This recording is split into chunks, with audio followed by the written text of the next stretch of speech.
মাওলা আলীর কদমের নিচের যে ধুলি আবু সুফিয়ানের বংশের যত মানুষ আছে, আমি আমির মুয়াবিয়ার বংশের যত মানুষ আছে, সবার ফজিলতকে এক পাল্লায় দিল, মাওলা আলীর কদমের ধুলির সমান হবে না। এই কথা কে বলছেন? হযরত সাইয়্যিদুনা আমির মুয়াবিয়া বলছেন। সুবহানাল্লাহ বলেন। মনে রাখবেন, সাহাবায়ে কেরামদের মাঝে কখনো শ্রেণী বৈষম্য, দ্বন্দ্ব, দ্বিধা কখনো ছিল না।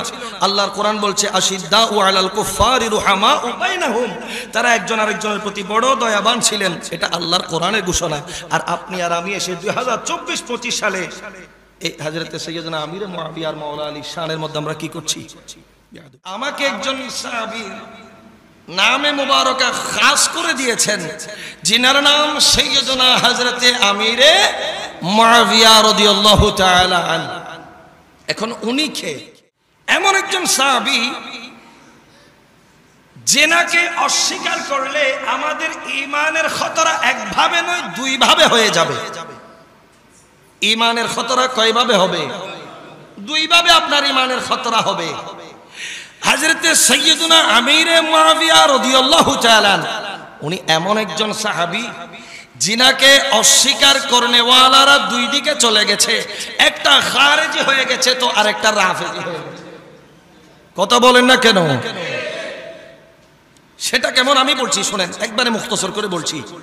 প্রথমত খারেজি কারা? খারাজুন থেকে খারেজি যারা বের হয়ে গেছে, দল ত্যাগ করেছে, তারা কারা?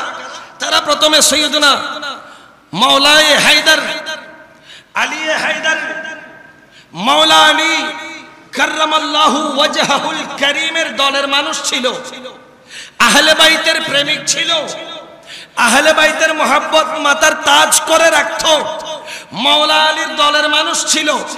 কিন্তু যেই মাত্র মাওলা আলী শেরে খুদার সাথে হযরত সাইয়্যিদুনা আমিরে মুয়াবিয়া রাদিয়াল্লাহু তাআলা আনহুর মধ্যে সন্ধি হলো, এই কিছু মানুষ মাওলা আলীর দল থেকে কি হয়ে গেল?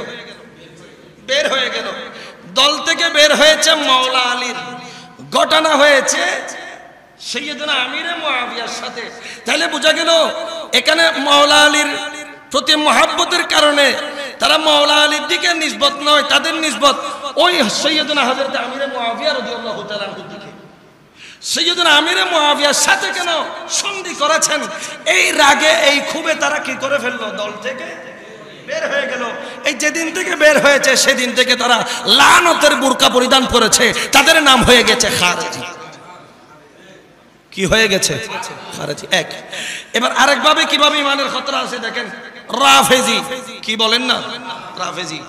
বর্তমান ঠিক আজকের এই দিনে, এই মুহূর্তে যেই দলটা একেবারে মাথা ছাড়া দিয়ে উঠেছে আমাদের ঈমান আমানকে নষ্ট করার জন্য, ওই দলটার নাম হচ্ছে রাফেজি। কথা বলেন না কেন? শিয়াদের মধ্যে 22 ফেরকা আছে, 22 ফেরকাকে আবার ভাগ করতে করতে 70-এর উপরে নিয়ে গেছে, শুধু এক শিয়াবাদের উপরে। হাকিমুল উম্মাহ আল্লামা মুফতি আহমদ ইয়ার খান আইনি রহমতুল্লাহি তাআলা আলাইহি ওনার কিতাবে এগুলো বর্ণনা করেছেন বিস্তারিত, আমি ওদিকে যাচ্ছি না। তাদের মধ্যে এক গ্রুপ যাদের নাম রাফেজি। এরা কারা? বলে যারা আহলে বাইতে রাসূলের প্রতি মহব্বত রাখে, মাওলা আলী শেরে খুদার নারায়ে হায়দারি দিবে, ইমামে হুসাইনের শুহাদায়ে কারবালার মাস যখন আসবে, ইয়া হুসাইন ইয়া হুসাইন বলে বলে কি করবে? আহাজারি করবে। মা ফাতেমার প্রতি মহব্বত দেখায়, হাসনাইনে কারিমাইনের প্রতি মহব্বত দেখায়, এত বেশি মহব্বত দেখায় আমরাও তাদের কাছে ফেল। কিন্তু তারা এত মহব্বত দেখায়, বুক চাপড়ে চাপড়ে নিজেদেরকে ক্ষত বিক্ষত করে হুসাইন হুসাইন বলে বলে তারা আহলে বাইতে রাসূলের প্রতি মহব্বত তারা কি করতে চায়? জাহির করতে চায়। কিন্তু আহলে বাইতে রাসূলের মহব্বতকে মাথায় তুলতে গিয়ে হযরত সাইয়্যিদুনা আমিরে মুয়াবিয়া রাদিয়াল্লাহু তাআলা আনহুকে পায়ের নিচে দিয়েছে। বড় করে বলেন নাউযুবিল্লাহ। অথচ আহলুস সুন্নাহ ওয়াল জামাতের আকীদা হলো প্রত্যেক নবীর সাহাবীর আমাদের ঈমান, ঠিক কি না বলেন?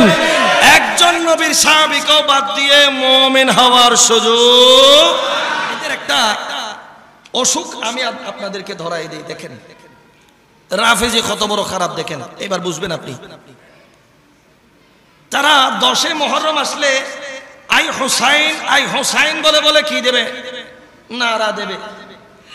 মাওলা আলী শেরে খোদার শানে তারা নারা দেবে, কিন্তু তাদেরকে কখনো শুনবেন না ইয়া হাসান বলে তারা নারা দেয় না, ঠিক কিনা বলেন না? হোসাইনের নারা দিবে কিন্তু হাসানের নারা তারা দেয় না। বা সমস্যা কোথায়? আপনারা না আহলে বাইতে রসুলকে ভালোবাসেন, বলে হ্যাঁ বাসি, তো ইমাম হাসান হতো আহলে বাইতে রসুলের একজন, ঠিক কিনা বলেন না? তো ইমামে হাসানকে কেন বাদ দিলেন?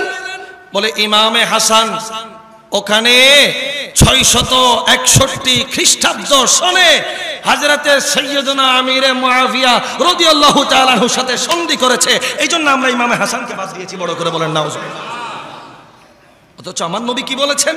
তিরমিজি শরীফের হাদিস, মিশকাত শরীফ খুলেন, হযরতে সাইয়্যিদুনা আবু সাঈদ খুদরি রাদিয়াল্লাহু তাআলা থেকে বর্ণিত, আমার নবী বলছেন ক্বালান নবী সাল্লাল্লাহু আলাইহি ওয়াসাল্লাম আল হাসানু ওয়াল হুসাইনু সাইয়্যিদা শাবাবে আহলিল জান্নাহ।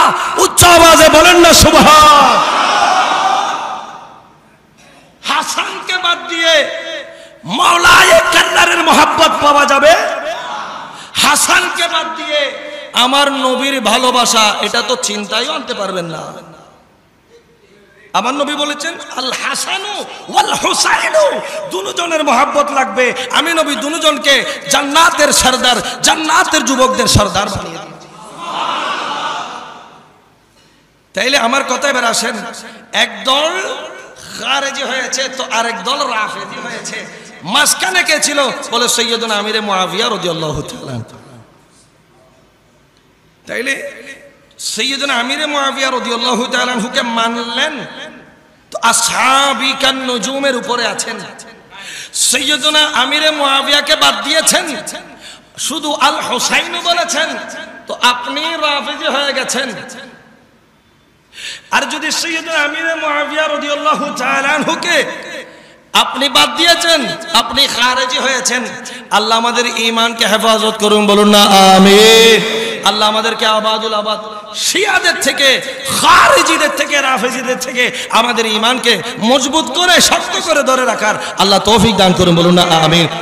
মেরে হুসাইন तुझे सलाम, मेरे हुसैन तुझे सलाम, मेरे हुसैन तुझे सलाम, मेरे हुसैन तुझे सलाम। बोलन अस्सलाम या हुसैन, अस्सलाम मोहब्बते, अस्सलाम हुसैन, अस्सलाम या हुसैन। আমার নবী বলে মান আহাব্বাল হাসান ওয়াল হুসাইন, যেই মানুষ ইমাম হাসান এবং হুসাইনকে ভালোবাসলো, কি করলো? ভালোবাসলো। মান আহাব্বা, যে ভালোবেসেছে, ফাকদে আহাব্বানি, সে আমার হুসাইন আর হাসানকে ভালোবাসে নাই, সে আমি নবীকে ভালোবেসেছে।